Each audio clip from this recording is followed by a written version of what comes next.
Good morning. So, ayan. March 29 ngayon. So, eto 2 days na lang ay 45 days na sila. At ready for harvest na. Actually, ngayon pwede naman ako mag-harvest. And looking dun sa size niya, palagay ko talaga yung ganyang size abot na yun ng 100 grams. So, hindi na masama given yung growing conditions natin. At ito naman, yung tinanim natin nung February 20 na foliar natin, ina-expect natin na mas lalaki siya kumpara dito. Kasi nga, alaga siya ng foliar. So, makikita natin yun after ng harvest. So, ito, ready for harvest na yan. Tapos, ito naman yung iba natin, nung March 1, at saka nung March 6. Ito yung March 6. March 6, March 1. So, 5 days ang pagitan, pero makita nyo naman may difference din. In base experience ko, dito sa part na to, dito talaga medyo okay yung laki. So, yun makikita din natin. So, unti-unti, nag-improve tayo dito sa setup natin. And kahapon, medyo maraming nangyari kahapon. Na mamaya, madadaanan natin yung mga pinagagawa ko. Pero ito yung scamander natin na tinanim natin ng February 25. So, dito hindi pa tayo nagre-refill dyan ha. Medyo mabagal yung paglaki nila. Dahil mabagal din yung paglaki nila, medyo mabagal din sila kumonsumo ng nutrient solution. Based yun sa nakikita ko. Or yun na, kasi chinecheck ko rin naman paminsan-minsan. Kasi more than 1 month na siya na lumalaki. Ayan. Ito naman yung, yan, kasama nung March 6 ba? Basta yun. So, dito tayo. Yung mulberry natin. Ito yung mulberry natin sa loob. May talong.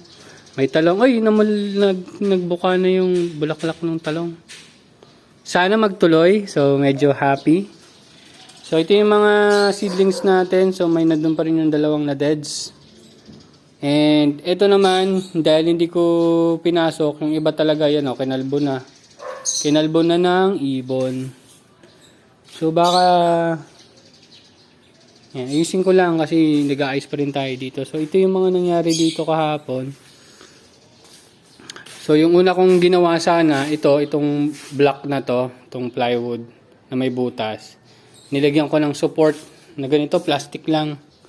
Ang problema, bumigay dito. Dito siya nakasetup eh. Yung kaya niya kasing i-hold na tubig is malamang more than 20 liters eh. Ito. Hindi niya kinaya, bumigay. Dalawa sila eh, nandito yung setup na bumigay. Yun yung nandun. So, bumigay. Hindi ko na tinuloy. Ito, puno to ng tubig kahapon. Tinanggal ko na kasi alam ko, bibigay din. Parehas lang din yung mangyayari sa kanila. So, hindi ko natapos yung ginagawa ko kahapon kasi nga, bumalik na rin yung family ko. Si nanay, bumalik na at kailangan ko mag-asikaso dito sa bahay. Pero sa mga nagawa naman natin, ito, na tapalan na natin ng tawag dyan? Insulation. So, patsi-patsi lang yan. Siyempre, yung mga pinagkukuha ko lang dun sa mga bottled water natin, nire-reuse lang natin. Sayang din naman. So, di siya yung pinakamaganda, pero I think it would help naman in terms ng pagkikip ng cool ng ating tubig dyan. So, hopefully, ganun nga yung mangyari. Lalo na kahapon, sobrang init talaga kahapon. And, hopefully, okay naman sila. So, ito pala, balik tayo dito. So, bumigay na siya, so hindi ko na tinuloy. In terms naman dun sa lining, matibay siya at wala talaga ako nakitang leak. So, ang nangyari, yung mga 1.5 liters ko, napansin ko na pwede naman. So, ang depth nito siguro mga 6 inches lang naman to 6 inches. Tapos yung nilalagay kong support na pinagamitan ko nito, ayan, yung sa ilalim, yung ganyan. Pwede ko naman siyang ilagay dito at marami naman siyang, marami siyang poste. Kaya masusuportahan niya yung bigat. Tsaka hindi na siya kasing bigat nito kasi mas mababaw siya. Yan. So, dalawang ganito ang ilalagay ko dyan. Tapos, temporarily, ang gagamitin po muna nating pantakip sa kanya is ganito rin. Plastic to eh. Siguro lalagyan ko na lang ng insulation para at least makontrol yung init. Medyo plastic to. Pero corrugated. Ayun, corrugated plastic. Hindi naman siya yung solid na plastic. So, hopefully, makatulong din yung air pockets doon para hindi masyadong uminit. Pero dito kasi sa setup na to, ilalagay yung ating cucumber. So, naka-ready na siya. Kailangan ko lang i-ready mismo to. So, yung magiging lining natin ganito, pero ito hatiin ko lang to sa dalawa para magkasya dito kasi mas maliit yung version na to. So, yung dalawang ganito, ayun yung isa, yun, naka-setup na. So, yun yung aasikasuhin ko ngayon para mailipat ko na yung cucumber ko na nasa baba. So, may dalawa doon. Inaantay pa natin yung cherry tomato. Yan. So, magbabago lang tayo ng konting setup dito. So, baka hindi ko na ituloy yung dagdag basil na container. So, ganito na lang din muna siya. Siguro, dalawang sweet basil, isang lemon, tsaka isang Thai basil. Tapos, meron pa tayong isang Thai basil dito. Pag tagal-tagal, pag talaga, hindi ko na talaga matutuloy yung mulberry, tatanggalin na natin yon. Papalitan na lang natin ganito. Kasi meron pa tayong isang 1.5 dyan. At meron pa akong, ayun, hindi ko lang kung anong arc yung basta yan, yung ganyang container din. Ganun yung mangyayari. Kung maging maganda yung resulta nito. So, titingnan natin. And yun pa yung napansin natin kanina. So, ito muna yung mga lumalaki nating halaman.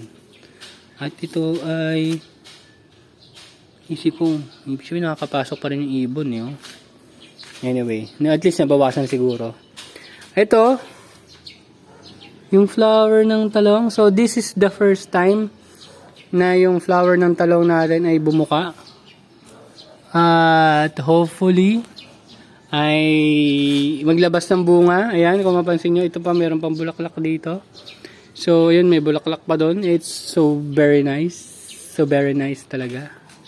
Ayun, meron pang isang bulaklak dito. So, hopefully magtuloy-tuloy. Ayan. Fino-foliar din natin to. Ito. Tapos, regular din na, hindi naman araw-araw yung dilig, pero dinidiligan natin sila. So, yan. So, yung isa, yun pala, hindi ko pa ito yata ito na-refill. So, ayun, konti na lang tubig nito. Ayan. Sana may maayos ko. I-refill ko siya after ng video na to. Sana maalala ko kasi madalas nakakalimutan ko eh. Well, anyway, ganun. Yun lang naman yung mga panibago nating gagawin at ginawa dito sa maliit nating taniman. So, actually ito inaasahan ko na unti-unting linisin. Pero itong dalawang to nandito, bago-bago pa to eh. Pero baka i-prune ko lang. Kasi hindi naman parang ngayon, hirap na hirap yung pag-angat nila eh. Pero tingnan natin. Yan, ito, nag-flowering na. Ito, nag-flowering pero medyo naputol, pero sana makarecover pa siya kasi palagay ko may mga buto to eh. Anyway, yan. So ito talaga yung tinitingnan ko. Ito kasi yung pinakamalapit na talaga eh. Ayan, no? Hindi ko sure kung nakikita sa video, pero may mga itim-itim na siya dyan sa loob. Yan yung buto, katulad na na-experience ko sa pag-harvest ng lemon basil natin. And nga pala, speaking of lemon basil natin, so nabanggit ko sa inyo last time sa indoor nursery natin. So nag-testing na tayo ng mga buto ng sweet, lemon, and Thai basil. Yung sweet and Thai basil is yung galing pa dun sa dati natin binilhan ng buto. So medyo matagal na yon at parang hindi talaga siya nagde-germinate. Kasi ito, yung lemon basil natin, after 1 day, nakatransplant na kaagad ako. Dapat nga after 2 days pa ako mag-transplant. Kaso medyo marami na nag-germinate. Hindi ko na rin na-keep track kung pang ilang araw na ba yun. Basta naisip ko, i-transfer ko na lang sila kaagad. So actually, after 1 day, nakapag-transfer kaagad ako. Ganun kabilis ang germination rate natin nung nakuha nating buto. So mas fresh ang buto ng basil, mas maganda talaga ang germination rate based sa experience na nakuha ko. Recently lang po yon. So ayan, ito yung mga sweet basil natin, ganda-ganda. Yan, maalikabok lang, syempre naalikabukan sila dito, tapos last time pa umulan, so nung umulan medyo parang nagkaroon sila ng putik-putik kasi nga maalikabok. Yun lang naman. So ito yung scamander natin dito. So ito, hindi ko sure kung madadagdagan kaagad kasi yung kukunin nating harvest na nandoon, papalitan din ulit natin na Almaty. Doon na lang din natin sila isi-set up ulit. At palagay ko, alagaan ko na rin ng foliar. Oo. Kasi yun yung tinitesting natin ngayon kung ano ba yung magtalagang great effect ng foliar, which is, alam ko rin naman may effect. Ang tinitingnan na natin kung gaano kalaki yung scale noon in terms ng, kasi nga, limited tayo sa sunlight, lalo na pag maulan, syempre halos walang sunlight. Yung foliar yung isa sa mga tutulong sa atin para lalong lumaki yung halaman natin. So yun, balitaan ko na lang din kayo dito, pero sigurado naman makikita niyo yung result niyan. Kung makapagkasya ako ng 3 setup dito, mas maganda, pero kung 2 lang, ayos lang naman kasi ang problema ito, medyo may semento dito kaya dapat iurong ko lang konti doon para magkakaroon tayo ng trellis dyan. Yan. So yun lang. Thank you very much for tuning in, and nakita nyo naman lemon basil natin, palaki lang din ng palaki, and hopefully hindi sila mapagtripan ng mga ibon. Yun lang, and see you next episode. Bye bye. Ay, wait lang, marami pa rin tayong ibang mga tanim pala katulad ng chives. May inaantay din akong iba pang tanim, nakalimutan ko lang yun hindi ko sure kung basta mga herbs.